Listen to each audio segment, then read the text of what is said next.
Hello, everyone. Welcome to this week's podcast. I am Chad Owen, as you know, and I appreciate, honestly, you take the time to tune in. Oh, yeah. YouTube channel, whatever it is, because we have it on YouTube too, don't we? Ah, yes. Yeah, exactly. So if you're only doing podcasts, you're missing all of this and none of that. So if you don't know what I was pointing to, that means you need to go and watch it on YouTube. Yeah, it's pretty fun when you get to see us. Maybe. Anyway. Okay, so Caleb, what are we talking about? Oh, wise little one. Yes, we're going to talk about the Young golden Padawan. age. Grogu. What are we talking about, Grogu? You've been watching the Mandalorian? Oh, my God. We are not sponsored by Disney. No, we're not. But, hey, free passes would be nice. Yeah, that would be cool. I'm only asking for 10 years at a time. Yeah, That's 10 years. For my entire family. There you go. Actually, everybody in the office. Okay. Yes. And free airfare. And meals. Well, At the resorts. Oh, my gosh. See, this is where it is. Man, my mind, see, one of the things I talk about in our industry is what we get to do. And my kids, I think we've taken them to Disney 5 or 6 times. And we've stayed at the actual resorts in Disney World. Right. And this, I mean, who gets to do that? Mm-hmm. You know, I never take that for granted, ever. It was just different insurance companies, different marketing organizations. I mean, we went and think about the memories my kids have. Especially there's one insurance company, man, when they take you to Disney World, it was unbelievable. I mean, they had character breakfasts. They had they'd close down a park for a night, and we'd just go around to the different rides. It's and amazing. My kids went on one like 13 times. I went on 2, and I felt like throwing up. But I was like, they're just going and going and going. But we get to do this, and so I mentioned Disney World, and then all of a sudden I start having all these flashbacks of just the times we've had together. And there's a lot of times people say, don't live in the past.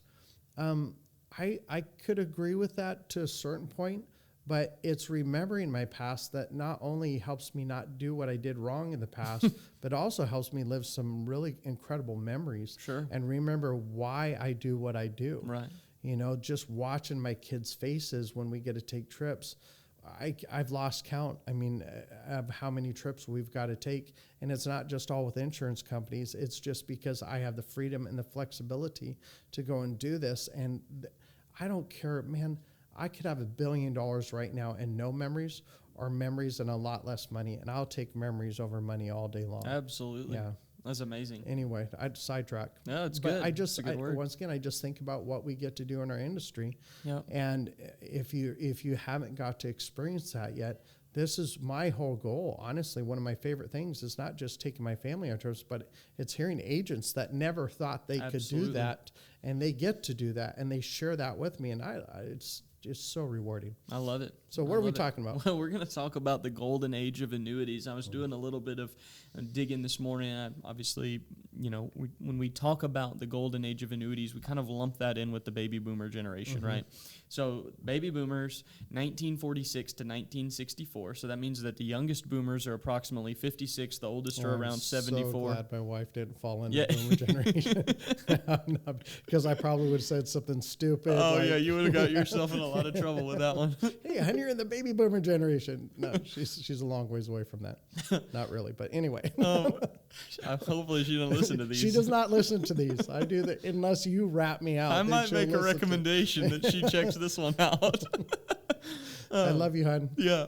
But, you look at the youngest being about 56, oldest being about 74. You talk about, about 20% of the United States is, What's the boomers? generation after the boomers? I don't remember. Man, I'm drawing a blank on that. I don't remember. But I remember doing a study on that too, and they were talking about like half that generation is still absolutely in our demographic. Absolutely. Yeah, it is. So it's not just the golden age for the baby boomer generation. I honestly believe we have half the next generation. Right. Generally, my cutoff is where you hit right around... Man, if they're under the age of 45, I rarely meet with someone unless they just are really sharp. And when I say sharp, they just understand that they will want to retire someday, and there is such thing as delayed gratification, and you need to save. That's what I mean by really sharp. Sure. That they understand that, no, you can't take a loan of your 401k to buy a car and then spend the rest of your life hoping to pay that back, and you don't. Yeah. And so I think the golden age of annuities is not just the baby boomers. I think we're absolutely moving. I think it's Generation X, I think. And absolutely, it includes all of that. Well, and you've still, I mean, you talk about half of the boomers are 65 or younger, approximately. So you've still got a large portion of that generation, as well as about half of the next. And there's plenty of people that still need to hear about what we have to talk about. So 100%. When we talk about the boomers aging in the golden age of annuities, no, it is not phasing out. We are still right smack dab in the middle of this and need to treat it as that, in all reality. I mean, I'm 47 years old right now, and I really believe that. I mean, even if I work for the next 20 years, which there's no such thing as retirement. Anybody who knows me, I don't have retirement in my vocabulary. Now, I like working semi-retired. What do I mean by that? Well, in 2019, I was able to take off 16 weeks and travel the world with my wife. Unfortunately, 2020 wasn't the same, but I still was able to take 6 weeks off for 2020. Right. So it's like 6 weeks off. Find me someone who's worked for a company for how many years and them getting 6 weeks off. It's very unusual. I'm able to take my team on places together. Like we're going to the Big Island this year, and Hawaii, we're going for those of you. The Big Island's the Hawaii. Big Island of Hawaii, the Big Island of Australia. Yeah. No, the Big Island of Hawaii, and we get to enjoy this. But I don't have retirement in my vocabulary. But even if, let's just say, 20 years from now I retire, so the retirement age of 67, it's going to be the entire time. Right. Because I consider myself actually in my target demographic. 45 and above is kind of my target demographic. Absolutely. So we have many, many, many years. And I still don't even think it's gonna go away after that. Right. Because the older people get, the more they experience market volatility and the more they realize that these are time-proven product, and our products keep getting better and better every year, which I find interesting. Stocks, bonds, mutual funds, commodities, they all have variable aspects to it. In my opinion, they have not improved. If not, they've actually gotten worse. Sure. This is why you have so many IPOs launch and they fail miserably because they've way overvalued them. And there's so many economists right now talk about how overvalued the stock market is. Our products keep getting better. 1995, we come out with the indexed annuity. 2004, we come out with income riders. And then we come out with these blended indexes, but we still have the income riders supporting. I'm telling you, our products keep getting better and better. They do. Treasury rates have been challenging, but once again, that's not the alternative is not even close to what we can offer for guarantees. Right. Yeah, So, no, I know you're trying to get somewhere, so I keep throwing these rabbit trails out there. They're good, though. Yeah. This is why we do it, and you're absolutely right. The products do continue to get better, and I love seeing that. And I love coming in, year after year now that I've actually been doing it for a while, and seeing that and go, wow, this is pretty neat, and be able to come to you and say, hey, have you seen this? And typically it's, I've already seen that, yada yada yada, and you have your thoughts on it. Yeah. Well, the golden age of annuities also is coming from. We're no longer a bad word anymore. Right. When I first got started in this business, you mentioned the word annuities, and I could even say, even up until 2010, 2012, or 2010, 2012. 2012 is when you really started seeing, there's a bunch of articles, 2009, 2010 that came out talking about how safe and secure annuity companies are and why it's good to protect your money. And then the stock market started going up again. So it kind of dropped off the face of the planet. And actually, if you're part of our marketing organization, you actually have access to the articles I use for clients. That literally, there are people that don't promote our products, that do promote our products. And I have those articles available for handouts. But I love seeing that now you mention the word annuity and you don't see near as many people cringe. Right. They're like, oh, you know what? I need to get one of those. I have a friend that went in that. It's nonstop now where I hear people talk more positive about annuities than negatively. Sure. So that's another part where I say the golden age of annuities. Absolutely. Finally kind of getting to this point where the black eye, so to speak, has been being removed from kind of our roles in the industry. Well, it is rightfully deserved. Sure. The way some of these variable annuities were presented and the high fees and even some of the indexed annuities, and to this day, I still run into people that talk about indexed annuities that should be, put up against the wall and hammer their toe because They just are, what they tell clients is so, that's not how that annuity works. Right. And don't make those type of implications. You're going to make those type of gains. But we really are getting better as an industry of making sure, and that's why we hit so hard in our training. Right. Sell the worst case scenario and build up from there. Absolutely. You know, but yeah, absolutely. I'm excited, honestly, about the next couple decades. Yeah, well, and that actually segues really well into, as we talk about the boomers kind of starting to reach 65, you can talk about half of them being 65 or younger, about half of them being 65 and older. You've got another, say, 10 years or so where they're really in that sweet demographic. What are you expecting over? And I know we're not fortune tellers here. We're not going to pretend to be able to predict the future, but what do we expect to see, over the next 10 years? Well, I can definitely say what I've seen is now I'm actually having people that call me saying, hey, my dad has an annuity. I want to get into one of those. My grandparents had an annuity. I want to get into those. That's a good. coworker retired and bought an annuity. How do I get those? Excuse me. If you've been in Texas, we have something called cedar fever. It's real. It's happening. It is not corona, I promise you. It's cedar fever. It starts with the C, but the cedar fever is real.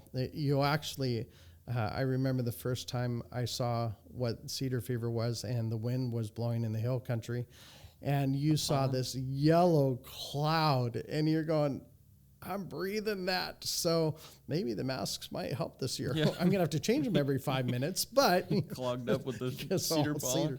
But it's a matter of, once again, we're in such a ripe time for this. Sure. We're getting advertisements from people who are in them. Right. So that's why I don't think it's just down to 55. I think we could go down to 45 and even farther once we see more and more people get into these. Well, and naturally you think about, the way the market handles itself and kind of with competition and products, trying to be competitive, and insurance companies trying to come out with products that are competitive. And we see this refinement of the products and this improvement of the products. I wouldn't be surprised if we start seeing those products that are specifically designed for those people that are younger. And then you've got people that are, like you're saying, 40, 45 years old saying, hey, my dad's got one of these, whatever, I want one. And people are reaching out. Now, part of that, too, is going to be agents doing their job well. Oh, absolutely. And that's been that's been part of what created the black eye in the first place, was like you were talking about, different products that weren't being represented properly, or even just individual agents that weren't necessarily doing their own due diligence to actually do what was best for the client. And now we're starting to see this shift where agents are actually taking on that fiduciary responsibility with their clients and saying, you know what, I am going to do what is best for my client. I'd like to believe that, but the reality is I still don't see it. I see the people that we're training do that, but I still see people representing products based off of what their marketer said or what the insurance company said, and it's and they didn't read what the actual brochure said. And I remember some conversations I've had with insurance companies where they were explaining a product, and the person who was explaining it to me was not explaining it how it was. How did I know that? Because I actually read the brochures that said, this is how it actually works. Right.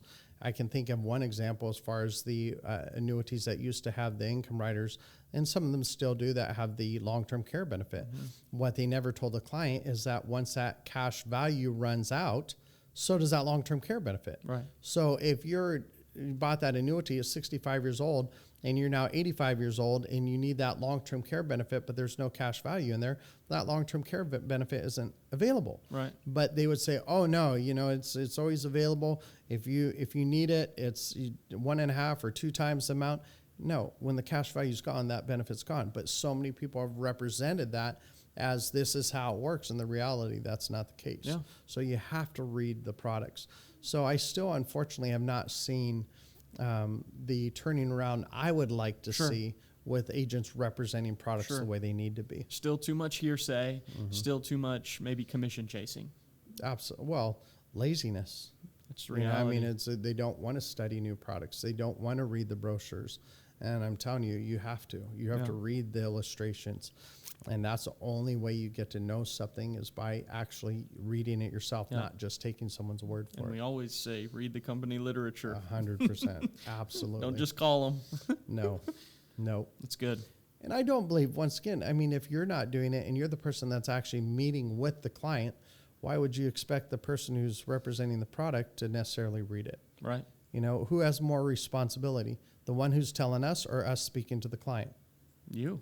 Absolutely. Yeah. We're the ones that's actually meeting with the client. You're so we are Absolutely. I mean, I could have, you know, you could talk to a doctor that went to, he learned this thing that a teacher taught him in med school, but he goes, you know what, this is what I taught, so this is how I'm going to practice it, and then the patient dies. Who's responsible?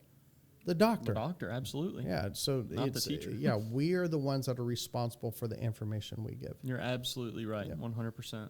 I love it.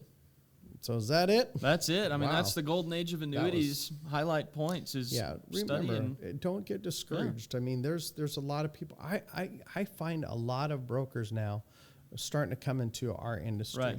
And they don't want to deal with market volatility anymore. They're hanging up their licenses. And then you have the other people that are being scared to death by marketers saying, you know what, you got to have your series license. Here's the reality. I do not have my series license, and I will never get one unless I have to. Right. And that's just because I am a safe money specialist. Right. And that's what I choose to be. And I choose to ride the golden age of annuities with that title. Like I said, if it's required, then we'll do it. But I'm a fiduciary by morals, not by dictation. That's right. So in other words, I call myself a moral fiduciary.